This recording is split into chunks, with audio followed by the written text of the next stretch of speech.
அஸ்ஸலாமு அலைக்கும் வரஹ்மத்துல்லாஹி வபரகாத்துஹு.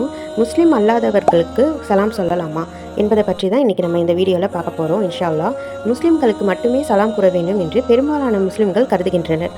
இதன் காரணமாக முஸ்லீம் அல்லாத மக்களை சந்திக்கும் போது சலாம் கூற தயங்கி வணக்கம், வந்தனம், நமஸ்காரம் போன்ற சுயமரியாதைக்கு பங்கம் விளைவிக்கும் சொற்களை கூறும் நிர்பந்தனை தமக்கு தாமே ஏற்படுத்திக் கொள்கின்றனர். முஸ்லிம் அல்லாதவர்களுக்கு சலாம் கூறக்கூடாது என்று கட்டளை இருந்தால் அதை கண்டிப்பாக நடைமுறைப்படுத்த வேண்டும் என்பதில் வேறு கருத்துகள் இல்லை. ஆனால் அல்லாஹ்வும் அவனது தூதர் நபிகள் நாயகம் ஸல்லல்லாஹு அலைஹி வஸல்லம் அவர்களும் நமக்கு இவ்வாறு கட்டளையிடவில்லையே. மாறாக முஸ்லிம் அல்லாதவர்களுக்கு சலாம் கூறுவதை தெளிவாக அனுமதித்துள்ளனர். இஸ்லாத்தை ஏற்றுக்கொள்ளாத தமது தந்தைக்காக இப்ராஹிம் அலைஹிஸ்ஸலாம் நபி அவர்கள் ஒரு தடவை பாவ மன்னிப்பு தேடினார்கள். அது தவறு என்று தெரிந்ததும் அதிலிருந்து விலகி கொண்டார்கள்.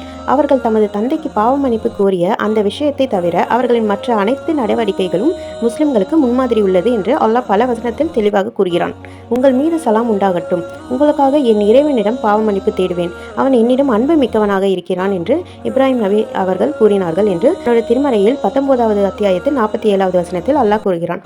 அல்லாஹ்வுக்கு இணை கற்பித்த தந்தைக்காக இப்ராஹிம் நபி பாவ மன்னிப்பு கோரியதை யாரும் முன்மாதிரியாக எடுத்துக்கொண்டு இணை கற்பிப்போருக்கு பாவ மன்னிப்பு கோரக்கூடாது. அதே சமயம் இறைவனுக்கு இணை கற்பித்த தந்தைக்கு இப்ராஹிம் நபி அவர்கள் சலாம் கூறியதை முன்மாதிரியாக கொள்ள வேண்டும் என்பதை மேற்கண்ட இரசனங்களை ஒருங்கிணைத்து பார்ப்பவர்கள் அறிந்து கொள்ள முடியும். எனவே முஸ்லிம் அல்லாதவர்களுக்கு சலாம் கூறுவது இப்ராஹிம் நபியின் வழிமுறையில் உள்ளது என்பதில் மறுபேதும் இல்லை. முஸ்லிம் அல்லாதவர்களுக்கு சலாம் உண்டாகுமாறு எப்படி பிரார்த்திக்க முடியும் என்று சிலர் கேள்வி எழுப்புவர். இக்கேள்வி தவறாகும். அஸ்ஸலாமு அலைக்கும் என்பதன் பொருள் உங்கள் மீது சாந்தி உண்டாகட்டும். இஸ்லாம் என்னும் வாழ்க்கை நெறியை முஸ்லிம் அல்லாதவர் ஏற்றுக்கொள்வதன் மூலம் அவருக்கு சாந்தி கிடைக்கட்டும் என்ற பொருளும் இதற்குள் உண்டு. முஸ்லிம் அல்லாதவர் இவ்வுலக வாழ்க்கையின் நன்மைகளை பெற்று சாந்தி அடையட்டும் என்ற பொருளும் இதற்குள் உண்டு. இவ்வுலக நன்மைகள் முஸ்லிம் அல்லாதவருக்கு கிடைக்க நாம் துவா செய்யலாம், இதற்கு தடையேதும் இல்லை. எனவே முஸ்லிம் அல்லாதவருக்கு சலாம் கூறுவதை மறுக்க எந்த நியாயமும் இல்லை. இஸ்லாத்தில் மிக சிறந்த நல்லறம் எது என்று ஒருவர் நபிகள் நாயகம் ஸல்லல்லாஹு அலைஹி வஸல்லம் அவர்களிடம் கேட்டார். அதுக்கு நபிகள் நாயகம் ஸல்லல்லாஹு அலைஹி வஸல்லம் அவர்கள் உணவளிப்பதும் உனக்கு தெரிந்தவருக்கும் தெரியாதவருக்கும் சலாம் கூறுவதும் ஆகும் என விடையளித்தார்கள். இந்த ஹதீஸ் புகாரி 1228 6236 என பல ஹதீஸ்களில் குறிப்பிடப்பட்டுள்ளது. முஸ்லிமுக்கு மட்டும்தான் சலாம் கூற வேண்டும் என்றால் முஸ்லிம் என்று தெரிந்தவருக்கு சலாம் கூறு என்று நபிகள் நாயகம் ஸல்லல்லாஹு அலைஹி வஸல்லம் அவர்கள் கூறியிருப்பார்கள். அவ்வாறு கூறாமல் தெரிந்தவருக்கும் தெரியாதவருக்கும் சலாம் கூறி என்று கூறியுள்ளனர். ஒருவரை பற்றிய விவரம் நமக்கு தெரியாது என்றால் அவர் முஸ்லிமா அல்லது முஸ்லிம் அல்லாதவரா என்பதும் கூட நமக்கு தெரியாது. அது பற்றி கவலைப்படாமல் தெரிந்தவர் தெரியாதவர் என்று பாகுபாடின்றி அனைவருக்கும் சலாம் கூறி என்று நபிகள் நாயகம் ஸல்லல்லாஹு அலைஹி வஸல்லம் அவர்கள் கூறியதன் மூலமாகவும் முஸ்லிம் அல்லாதவருக்கும் சலாம் கூறலாம் என்பதை நாம் அறிய முடிகிறது. அளவற்ற அருளாளனின் அடியார்கள் பூமியில் பணிவாக நடப்பார்கள். அறிவினர்கள் அவர்களுடன் உரையாடும் போது சலாம் என கூறுவார்கள் என்று அல்லாஹ் தன்னுடைய திருமறையில் 25வது அத்தியாயத்தில் 63வது வசனத்தில் குறிப்பிடுகின்றான். வீணானவற்றை அவர்கள் செவியுறும் போது அதை அலட்சியம் செய்கின்றனர். எங்கள் செயல்கள் எங்களுக்கு, உங்கள் செயல்கள் உங்களுக்கு, உங்கள் மீது சலாம் உண்டாகட்டும், அறிவினர்களை விரும்ப மாட்டோம் எனவும் கூறுகின்றன. இந்த வசனம் 28வது அத்தியாயம் 55வது வசனத்தில் அல்லாஹ் குறிப்பிடுகிறான். என் இறைவா, அவர்கள் நம்பிக்கை கொள்ளாத கூட்டமாக உள்ளனர் என்று அவர் முஹம்மது நபி ஸல்லல்லாஹு அலைஹி வஸல்லம் கூறுவதை அறிவோம். அவர்களை அலட்சியப்படுத்துவீராக, சலாம் என கூறுவீராக, பின்னர் அவர்கள் அறிந்து கொள்வார்கள் என்று தன்னுடைய திருமறையில் 43வது அத்தியாயத்தில் 88வது மற்றும் 89வது வசனத்தில் அல்லாஹ் தெளிவாக கூறுகிறான். மேற்கண்ட வசனங்களிலிருந்து முஸ்லிம் அல்லாதவர்களுக்கும் சலாம் கூறலாம் என்பதை அறிந்து கொள்ள முடிகிறது. முஸ்லிம் அல்லாதவர்களுக்கு சலாம் கூறலாம் என்பதற்கு திருக்குரான் வசனங்களும் நபி வழியும் சான்றுகளாக திகழ்ந்த போதும் இதை கண்டு கொள்ளாத சிலர் ஹதீஸ்களை தவறாக விளங்கி கொண்டு முஸ்லிம் அல்லாதவர்களுக்கு சலாம் கூறக்கூடாது என்று வாதிடுகின்றனர். வேதமுடையர் உங்கள் மீது சலாம் கூறினால் வ அலைக்கும் உங்கள் மீதும் என கூறுங்கள் என்று நபிகள் நாயகம் ஸல்லல்லாஹு அலைஹி வஸல்லம் அவர்கள் கூறினார்கள். இந்த ஹதீஸ் புகாரி 6558 பதிவு செய்யப்பட்டுள்ளது.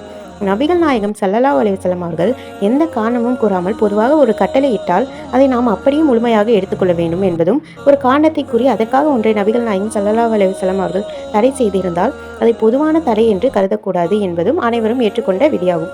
வேதமுடையோரின் சலாமுக்கு பதில் கூறுவதை பொறுத்தவரை நபிகள் நாயகம் ஸல்லல்லாஹு அலைஹி வஸல்லம் அவர்கள் வ அலைக்கும் என்று கூற சொன்னதற்கான காரணத்தை தெளிவுபடுத்திவிட்டனர். யூதர்கள் உங்களுக்கு சலாம் கூறினால் அவர்கள் அஸ்ஸலாமு அலைக்க என கூறாமல் அஸ்ஸாமு அலைக்க என்றுதான் கூறுகின்றனர். உன் மீது மரணம் உண்டாகட்டும் என்பது இதன் பொருள். எனவே வ அலைக்க உன் மீது அவ்வாறு உண்டாகட்டும் என்று கூறுங்கள் என நபிகள் நாயகம் ஸல்லல்லாஹு அலைஹி வஸல்லம் அவர்கள் கூறினார்கள். இந்த ஹதீஸ் புகாரியில் 6857 2935 என பல ஹதீஸ்களில் குறிப்பிடப்பட்டுள்ளது. யூதர்கள் அஸ்ஸலாமு அலைக்கும் என கூறாமல் லா என்ற வார்த்தையை விட்டுவிட்டு அஸ்ஸாமு என்று கூறும் காரணத்தினாலேயே அவர்களுக்கு சலாம் என்ற வார்த்தையை கூற வேண்டாம் என்று நபிகள் நாயகம் ஸல்லல்லாஹு அலைஹி வஸல்லம் அவர்கள் கூறினார்கள். அவர்கள் முறையாக சலாம் கூறினால் நாமும் அவர்களுக்கு முறையாக மறுமொழி கூறலாம் என்பதைதான் இதிலிருந்து அறிந்து கொள்ள முடியும். மேலும் இதுதான் ஏற்கனவே நாம் எடுத்துக்காட்டிய ஆதாரங்களுடன் முரண்படாத வகையில் ஹதீஸ்களை அணுகும் சரியான முறையுமாகும். எனவே முஸ்லிம் அல்லாதவர்கள் உங்களுக்கு அழகிய முறையில் அஸ்ஸலாமு அலைக்கும் என்று கூறினால் வா அலைக்கும் என்று அவர்களுக்கு பதில் அளியுங்கள். அவ்வாறு இல்லாமல் அஸ்ஸாமு அலைக்கும் என்று லா என்ற வார்த்தையை விட்டுவிட்டு கூறினால் வா அலைக்க என்று பதில் அளியுங்கள். இதுதான் சரியான முறையில் முஸ்லிம் அல்லாதவர்களுக்கு சலாம் கூறும் முறையாகும். இவ்வாறு முஸ்லிம் அல்லாதவர்களுக்கு சலாம் கூறும் முறையை நீங்களும் அறிந்து கொண்டு மற்றவர்களுக்கும் ஷேர் செய்யவும். அதன் மூலம் அல்லாஹ் நம் அனைவருக்கும் நன்மையை வழங்குவானாக. அஸ்ஸலாமு அலைக்கும் வரஹ்மத்துல்லாஹி வபரகாத்துஹு. அல்ஹம்துலில்லாஹ். இந்த வீடியோவிலிருந்து நீங்கள் அறிந்து கொண்டதன் மூலம் கேட்கப்படும் கேள்விகளுக்கு கீழே கமெண்டில் பதிலளிக்கவும் இன்ஷா அல்லாஹ். முதலாவது கேள்வி, யாருக்காக நபி இப்ராஹிம் அலைஹிஸ்ஸலாம் அவர்கள் பாவ மன்னிப்பு கோரினார்கள்? இரண்டாவது கேள்வி, யாருக்காக அல்லாஹ்விடத்தில் பாவ மன்னிப்பு கேட்கக்கூடாது? மூன்றாவது கேள்வி, முஸ்லிம் அல்லாதவர்கள் அஸ்ஸலாமு அலைக்கும் என்று சரியான முறையில் சலாம் கூறினால் அதற்கு நீங்கள் எவ்வாறு பதிலளிக்க வேண்டும்? நான்காவது கேள்வி, முஸ்லிம் அல்லாதவர்கள் அஸ்ஸாமு அலைக்கும் என்று தவறான முறையில் சலாம் கூறினால் அதற்கு நீங்கள் எவ்வாறு பதிலளிக்க வேண்டும்?